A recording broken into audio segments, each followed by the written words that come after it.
I believe you're either an authority of one or an authority of none. No one will ever know you as well as you can know yourself.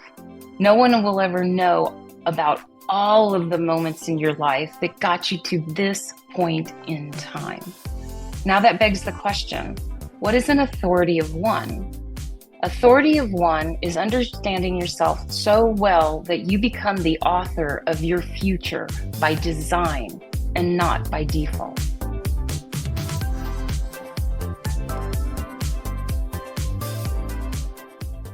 Our guest went from recreational skier to an Olympian in just 4 years. He is a New York Times best-selling author of 9 nonfiction books, including Candace's favorite, The Ant and the Elephant. And if that isn't enough, he's been a participant and has led 6 Himalayan expeditions. Vince Poscente, we are so glad to have you here. Welcome to Authority of One. Good to see all three of you all at once here. So Vince, knowing that this is an Olympic year, we are especially excited to hear about your Olympic experience. So naturally, my first question is, how does one go from being a recreational skier one weekend and in 4 years, an Olympic athlete? Well, I think you should get your head checked if you get that idea, because it's hard. But yeah, no, I had raced in luge for a couple of years and quit. I went to the opening ceremonies of the Olympics in Calgary with a ticket in hand and watched the guys that did not quit march in the opening ceremonies and compete for our country. We make decisions at those moments of discomfort or an inflection point of realizing something has to change. And that was it. I mean, that stuck with me. It stuck like a knife in my leg. It was like, gosh, what am I doing? Like I wasn't ever stepping into or even launching into uncertainty. So I decided at 26 years old to quit everything, learn how to speed ski, because it would be in the Olympics in Albertville 4 years after the Calgary Olympics. And things worked out quite well. So it started with discomfort and ended up being, I'm going to do this as long as it's fun. But what drove me was I'm never, ever again going to have regret. Things fall into place when we lean into uncertainty. Well, at least I learned that. Your tagline in a lot of the work that you do is do what the competition is not willing to do. Would you talk about the idea of competition and how that works in your mind? Yeah, Neeki, I was just thinking about that this morning. I've always leaned into the concept in this world of writing books and giving speeches that to win in a competitive landscape, do what the competition's not willing to do. Because if we do what the competition's not doing, it's going to be harder and it's more or less a level playing field. You can unlevel the playing field by identifying the top competitors and do what they're not willing to do. It'd be very tough to outwork the top people on the planet. But in a heartbeat, you can do what the competition's not willing to do. You know, to my point of thinking about it this morning, it's more about that excellence mindset, that mindset of how much can you actually accomplish given your dedication, focus, and how smart you can approach this. You know, the Olympic motto is Citius Altius Fortius. They've added a fourth one, some Latin word for together. But Citius Altius Fortius at the time, swifter, higher, stronger, in my world was missing one Latin word, and that was smartius. And that was competing smarter. And when we approach a situation and we really think it through, what are in the case of making the Olympic team, at least in Canada, you have to be top half or top 16 in the world. So I focused on the top 16 in the world. What are the top 16 in the world not willing to do? Well, in the excellence mindset, what if you adapted how you approached it to, in the excellence mindset, what are the top people in the world, the top 16 in the world in this pursuit of yours, not willing to do? And that's, if you can approach it a smart way, you'll end up having results that truly exceed your expectation. It did for me. And it's happened over and over and over again. It's just, it works. So It works. I'm an advocate for that. We got a picture of you going 100 strapped to the top of a car. And apparently this is how you prepared to do the Olympics event. And then back in my mind, I'm like, what does fear mean to this guy? Fear definitely gets in the way. I just can't feel like fear has anything to do with great outcomes. I know it's a way to be aware of surroundings and also know, is this something that I need to be cautious, or we need to be cautious? But fear, even the word gives me hives. I just don't like it. In fact, what I love is overcoming fear, is that feeling after fear where I've overcome it. And I'm definitely a person who likes to minimize risk. Like I'm just, there's this outside notion. Even my daughter was asking about that, who just traveled around the world. And is 23 years old, is gone for close to a year. And she said, Dad, I really realized how you just don't have any fear. And I went, no. I minimize the risk. I minimize that feeling of fear that inhibits stepping into or launching into something. I remember hearing the story from you a couple of times about was it a VW bus or something? No, it was a BMW M5. So let me share the story briefly with you. So one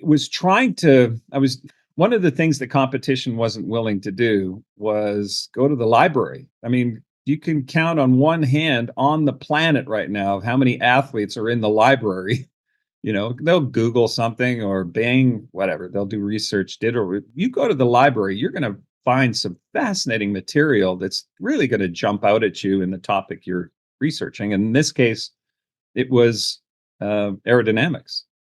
And I found that there was a wind tunnel at the Boeing factory in Seattle. I went, well, I just go to Boeing, and I found the number and called them up, and they said, no, no. It was something like $3,000 every minute or something like that. And I went, oh, okay, wow. That's not going to happen. So, but when you do what the competition is not willing to do, that excellence mindset, that creativity kicks in. And I thought, well, how about a friend with a really fast car? And guy's name was Peter Workham, and Peter was a race car driver. He's also an aspiring speed skier. So we took turns going on top. He wouldn't let me drive.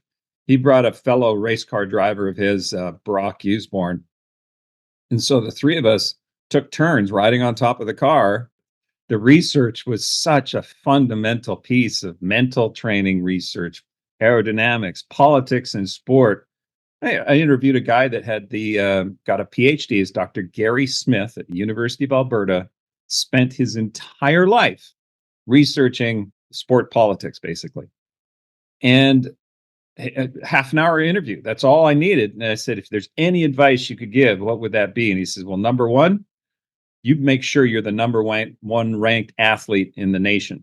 Because if you're number two or lower, you will be subject to somebody else's agenda.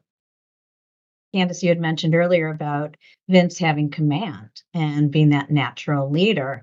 So, and we know that in the database that command is 4%, right? Is that correct? It's the least prevalent of all of the talents out there. And to have it as number one is even more rare. So my question for you is, as a mom who also has a son that has command as number one, how have you used that to your best ability in life? Well, why don't we talk about parenting? At one point, my son was maybe 11, and he said, Dad, don't give me that motivational speaker crap. Well, what am I supposed to say? So with parenting, I had to shelve my command trait, if you will. There's just absolutely no command there. Maybe if I had a command, it would have been ensuring I could facilitate an environment where they could thrive or could show their talents or could do things that give them energy. And command, I think I'm more of an introvert actually when it comes to settings. I'll normally be, unless I'm flip the switch and it's time to perform, or speak or give motivational or even entertain some friends. Generally speaking, I'm listening because I want to be intake information. So I switch the command thing off quite a bit actually. But when it's necessary, it's shoot. This was a year and a half ago when Salman Rushdie was being stabbed on stage. I happened to be in the front row, and I was one of three guys that jumped on stage to pull the attacker away and pin him down. And so that might be a command. There's no strategy there, unless I was strategizing as I was running towards him, going, I don't know about knifing. I don't know what to do about knifing, but I'll figure it out. I'll figure it out. I'll figure it out. And then, but three of us pulled the attacker down. But there were, I don't know, 2,000 people in the audience. So not everybody had that instinct. One of the things that keeps standing out when people hear the story, I'd say 80% of the reactions from folks is, oh, you did it without thinking. And I went, no, I was thinking the whole time. In fact, I hesitated because I was going, what is going on? And then thought he was being punched, and then realized he was being stabbed, and then realized he needs help. And so then I went, well, I'll figure it out when I get there. You have this ability to be able to see things that other people don't see because you have talents in all four categories. And that is the big message for stabilizers. On the screen right now, I've got up the bullet points that speak to the stabilizer. These are things that we found over the last 2 decades of looking at people that have talents in all four quadrants. Wow. That they have said about who they, how they feel, who they are. And I just have to say that when they find their niche or niche, if you're on the East Coast, when they find their niche, they excel beyond their own expectations. And it sounds like you found your groove.